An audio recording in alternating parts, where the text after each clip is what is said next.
Okay, today is June the 9th. It's Tuesday, and I'm here at St. Joseph's, was it elementary school? Yes. In Hamilton, Ontario. And Mr. Mielko, by his invitation, I'm presenting Career Day to the grade 8ers. There's 4 groups of grade 8 students, and I'm looking forward to this. Absolutely. I want to thank you. Thank you for inviting me. Appreciate it. Thank you for coming. This is great. Okay. Okay. It's time to settle down. Settle down, for goodness sake. Thank you. So, you're all alert. This is scary, because I better watch everything I say. Hold on to your hats. Okay, photography means writing with light.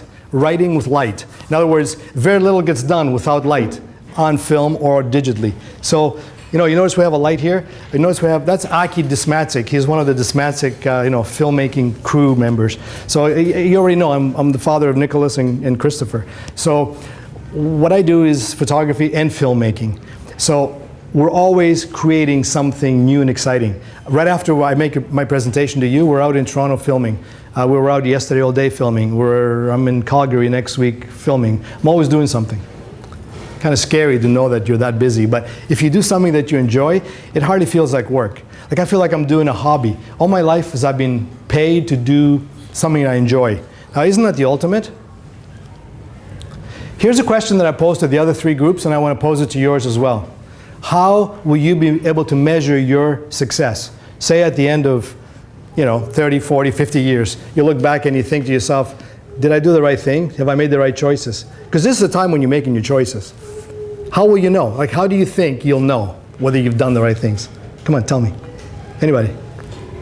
One way of measuring is how much money you've made. If you made a lot of money, you know that you've done well, right? But will you be happy? Come on, guys. Snap out of it. I'll tell you how I know I'm successful, and I consider myself to be very successful, because I'm free to do what I want to do. I'm free to be here to talk to you. I don't have someone calling saying, Michael, how long will you be? Are you done yet? I can stay here all day if I want to. No one's going to question it. I can go to work dressed as an idiot, or I can dress with a shirt and tie to fool my banker and to give me a loan. I can wear a hat or wear my hair long, short. I'm free. I'm free to shut off the phone right now. Like, no one's going to say, oh, somewhere. How come you didn't answer the phone? Didn't have to. Unless it's an emergency. Shut up. By the way, we have a music concert in the summertime called the Bank Schoolhouse. So guys, that's my measure of success. And here is how I've put it all together in my life. You ready? This is going to probably help to inspire you. Because at the end of the day, I'm not here today, and Mr. Mielko invited me to come and present to you. I'm not here today to convince you to become a photographer. I would like to inspire you to do what it is you want to do. Be who you want to be. Do the things that you enjoy the most. I'm a photographer. I enjoy doing that. It doesn't mean that everyone has to do that or should be doing that. You can be doing just anything.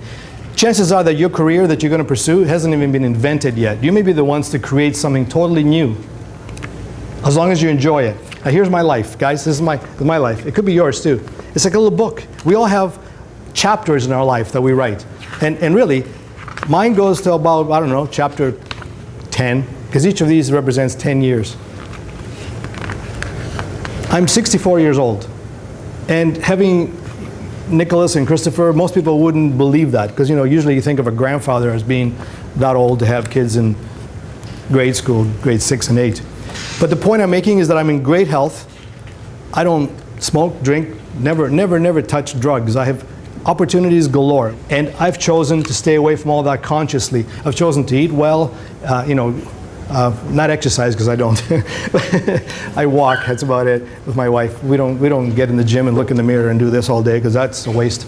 Anyway, so the point is that I'm very healthy, never missed a day of work, have never been late for an assignment. So that should tell you something. If you keep yourself healthy and happy and pursue what you enjoy, not only are you going to live longer, but you're going to inspire other people.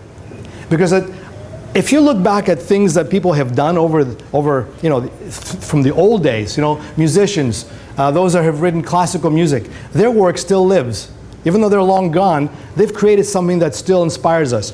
Artists who did paintings, we still look at their work and admire it. Writers, the Shakespeares, you still study it at school from a guy who's dead, a guy who's long gone, right? So it doesn't have to be some superstar who's up there in the top charts or who's popular on Instagram. That kind of stuff it fades away quick. It's not long lasting. So put my money where my mouth is. Sure, yeah, here's a book that I produced. This is something that I thought, okay, I'll leave my own legacy. It was meant to be first of 3 books. I only managed to do the one because it cost me $300,000. I'll tell the rest of the classes, the $300,000 nowadays will buy you a small little house, right? Or in Hamilton anyway, but in some other place could buy you a mansion. The point is, I did what inspired me. I did something by traveling a country. I was born in Greece, by the way, so I'm fluent in Greek. And I came to Canada when I was 12, so I didn't know a word of English. I gradually learned the culture. You know, when I was in Europe, well, maybe in grade 7. I wasn't an old... Pardon? They're grade 7. Are they? Yeah. Okay, same age. When I was in grade 7, I came to Canada. I think I was in an old boys' school in Greece. And girls and I, well, you know, it took a long time to to adjust to having girls in my class. So I would treat girls like I would treat boys. So one girl, I guess she liked me, she went to kick me a little. I grabbed her leg and pulled it. She fell down. Oh, I was at the office. I was in big trouble because it took me time to get into the culture and understand. But not too long. That was just the only incident. So what I'm saying to you is that because I was born in another country, I wanted to go back and capture those childhood memories. That's what this book is called, Childhood Memories. Well, when you open it up anyway, Childhood Memories. And so no one commissioned me to do a book like this. I just took it on myself to create something so I could leave something behind.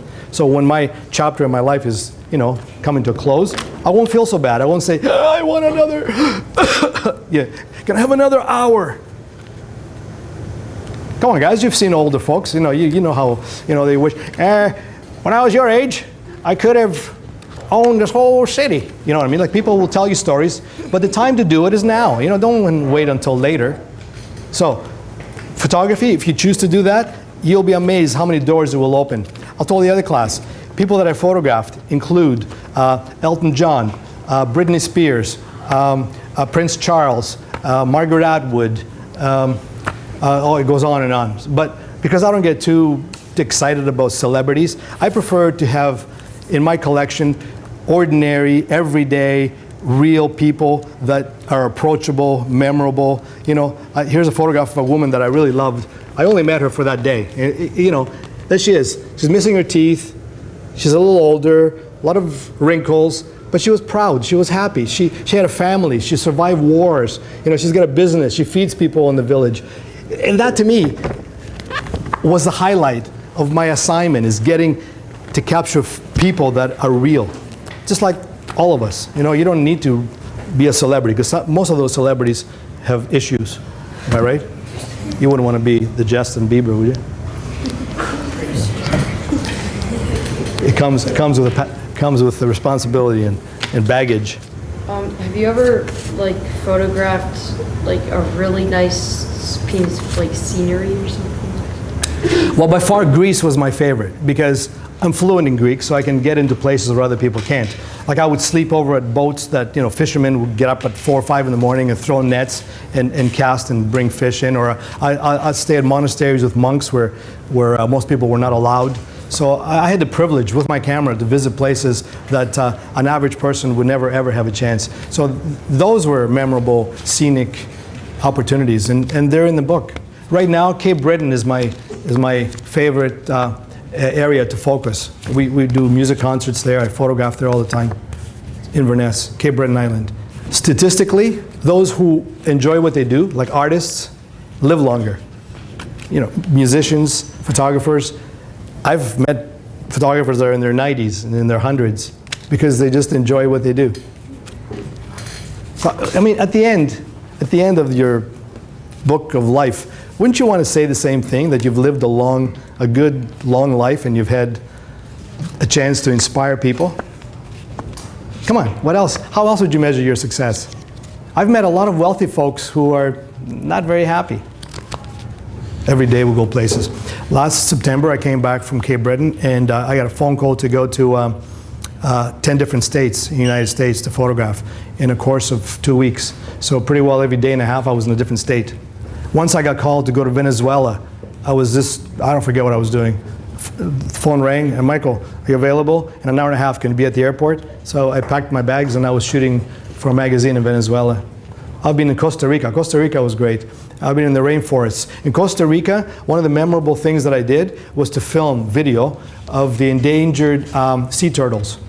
So we're on the beach, we're patrolling the beach, looking for sea turtles laying eggs, and we found these huge leatherbacks, and they're laying their eggs. The eggs would be about yay big, and they dig a hole, and they wait, and they drop one egg after the other, and there'd be like 100 eggs. And poachers, in the old days, poachers will come and steal the eggs and sell them for $2 a piece, which brought the population of the sea turtle right down to extinction almost. So I did that for the Ocean Conservancy of the United States, and that was a very memorable experience because I made good friends, and we did something that meant something to the world, and it hopefully helped. Because you see, things like turtles don't understand that when they see a bright light from a resort and the beach, that it's not the ocean, it's not the white waves, so they go towards the light and they die.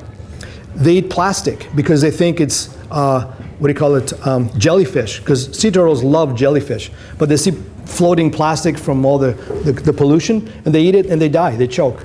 So not only that, but poachers will kill them and sell and make turtle soup or eggs. It was some kind of an aphrodisiac or novelty or something. Yeah, so anyway, so my photography helped to turn some of that around. So I feel good about it. So it's not a job you're looking to do or a career choice, it's a lifestyle, really. When it's time for you to decide on what it is you want to do for the next 10 years or forever, treat it as a lifestyle. Don't think of it as a job. If you do, you'll be stuck in a rut. You'll be stuck in collecting your hourly wages or salary.